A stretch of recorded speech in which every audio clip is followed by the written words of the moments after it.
আপনি যদি দুবাইতে ইনভেস্টমেন্ট করার জন্য ভাবতেছেন তাহলে দুবাইয়ের ম্যাপটাতে অনেক কিছু জিনিস আপনার জানা দরকার। দুবাইয়ের সবচেয়ে প্রিমিয়াম প্রপার্টি সেল হয় এগুলা, এটা মনে করেন সি, এই সাইডের সবচেয়ে দামি প্রপার্টি সবগুলা যেগুলো সি ফেসিং হয়। আর এটা হচ্ছে ইন্টারন্যাশনাল এয়ারপোর্ট, যেটা বর্তমান এয়ারপোর্ট আর কি। আর এটা হচ্ছে আপনার মনে করেন বুর্জ খলিফা, এটা শেখ জায়েদ রোড। তো এইসব এরিয়া অলরেডি ডেভেলপ হয়ে গেছে। আর পাম জুমের সবচেয়ে দামি এখন যেগুলো সেল হচ্ছে সবচেয়ে দামি ভিলা বলেন, টাউন হাউস বলেন, সবচেয়ে দামি এখানেই। অ্যান্ড সো এখন এখানে একটা নতুন এয়ারপোর্ট আসতেছে যেটা অলরেডি আন্ডার কনস্ট্রাকশন, যেটা হবে বিশ্বের সবচেয়ে বড় এয়ারপোর্ট, যেটা 3 গুণ সাইজ হবে ওই এয়ারপোর্ট থেকে এটা। সো দুবাই গভর্নমেন্ট এইসব এরিয়াগুলো ডেভেলপ করতেছে, কারণ হচ্ছে যখন এয়ারপোর্ট আসবে তখন ওখানে অনেক কিছু অপরচুনিটি হবে, অনেক চাকরি আসবে, অনেক স্টাফরা থাকবে, সব কিছু ওদিকে আসবে, তাই না?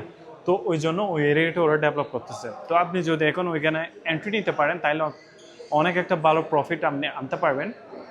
কারণ হচ্ছে প্রপার্টি ওই জায়গায় এখনও প্রাইস অনেক কম, তুলনামূলক অনেক অনেক ভালো।